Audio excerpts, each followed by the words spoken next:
Yeah, welcome to another session in Cal's barn. Today's video is going to be about repairing the lower rear mounting point for the front fenders. I have to do both sides. It's a little bit tricky because it's underneath the car in a hollow area that you can't get to. There's no access.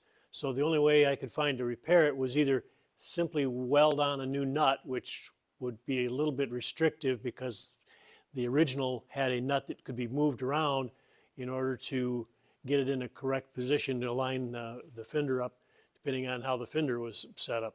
So what I had to do in this one is I had to cut out that whole piece and make a new one. So just to give you kind of an overview here, looking at the car, obviously the fender is here and the mount is down here. So what it was a nut that was trapped. It was a large rectangular nut trapped inside of a piece of sheet metal. And what happened was it got so rusty that the sheet metal bent and then the nut turned, so I couldn't get the fender off. The only way I could get the fender off was to go in with a angled cutter and cut the bolt off. And then I got the fender off, but then I didn't know how to repair it and how to access it. So I had to talk to a couple of people, and basically it came down to cut it out and weld up a new one and weld it back in place. So that's what we're going to talk about here in this video. This is the mount we're talking about right in here. So that attaches to the car right down here. And I've cut that piece out, and let me move the camera and show you what I took out of there. So this is the part that I cut out from the car. This would be the bottom side, and it's relatively a flat piece, just with a bend here. So the bend is a simple thing to deal with. There's no compound curves like working on the wheel wells.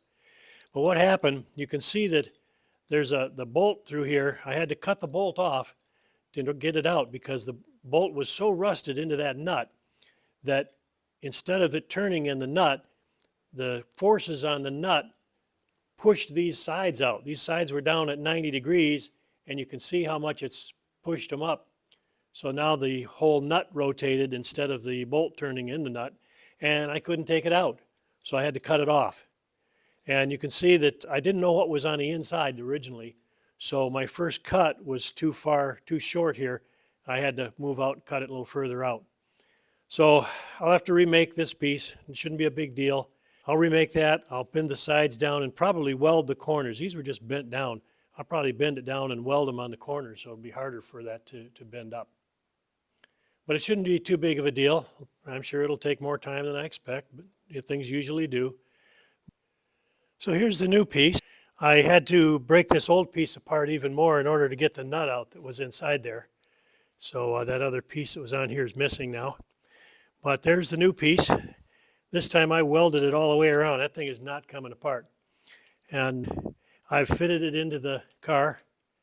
So it's basically ready to weld in, other than before I do that, I'd like to get some paint, or preferably some weld-through primer, and coat that pretty thoroughly before I put it in there. I'm also going to do a little more cleaning up inside the opening where I cut this out, and clean that up as much as I can and undercoat that before I put it all back together. But that piece is ready anyways, and I reused the nut on this side, but I took the dimensions off of it because on the other side there won't be a nut. The whole thing is gone. Since I was going to be making two of these attachment points, one for the left side, one for the right side, and I took the measurements off of the old part, wrote them down on a piece of paper and some calculations to verify that I had the right distances on here. And then what I did, I also had to make 4 of these slots, if you will, one on each side of the two parts. So I made a little template, and I goofed the first time, so I redid it over here. I got them parallel to this side too, so I could line things up better. And this is the center point for drilling the 4 holes. Now, there's actually 5 holes in there, you might notice. And the reason for that is that I drilled a center hole. And that allows me to measure, I don't know if you can see the marks on there, but I can measure from each side and get a center point, drill the center, used a 16th inch drill, and then I can put that 16th inch drill through the center point here, the center there, line that up on the side, and now I've got a nicely centered set of holes, and I'm going to drill a bigger hole through here and then file it out to the right size.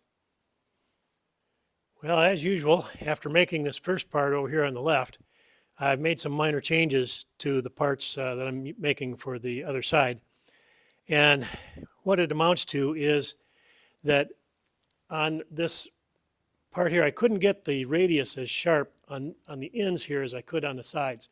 With the tools that I have, I just wasn't able to do it, at least not easily. So instead, what I'm going to do is 2 things. I chamfered the edges of this just a little bit so that the nut has a little clearance.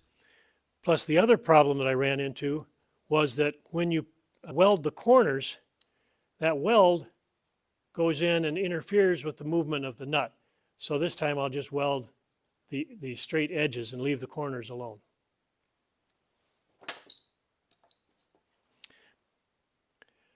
And since I've already done this once, I now have a better idea when I cut the other one out. I'm going to be able to cut a little wider out on this side and a little further down on this side so that I've got more to work with there. But when I cut this one out, I didn't have any good dimensions to use to cut it out. For anybody else wanting to try to do this same repair on a 1964 GTO Le Mans, I can't speak for any other year, but at least for 64, there's a bend right here. You can cut that back, and that's what I'll do, cut that back on the flat, back to that bend, and the same thing up on this side, right to the bend. And then I cut up, 1/2 to 3/4 of an inch from the bend here to cut that, and I would do that again. And then back here, I cut it a little short. There's a piece of metal in the back. You can see that piece of metal is about a 1/2 inch from this edge of the flange. So I'd say make your cut about 5/8 of an inch. If you make the cut at 5/8 of an inch, you should be okay. At least you would be on my car. So here's where I cut that piece out for mounting the fender. And here's my new part going in. It fits in right there. Almost sits in by itself, but not quite. So, a little magnet on there.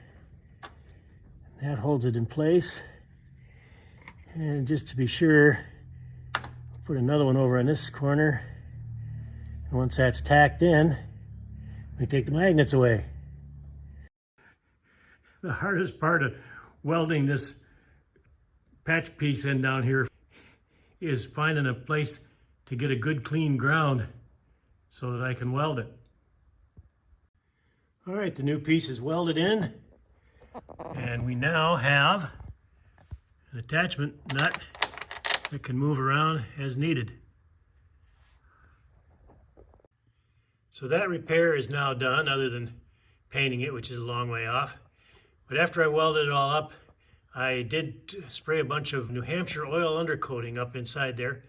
I sprayed that before I welded it back in as far as I could, and then cleaned up around the edges where I was going to weld as best I could. And then afterwards, I sprayed some more in there around that loose nut and everything. So hopefully that won't rust again in the future.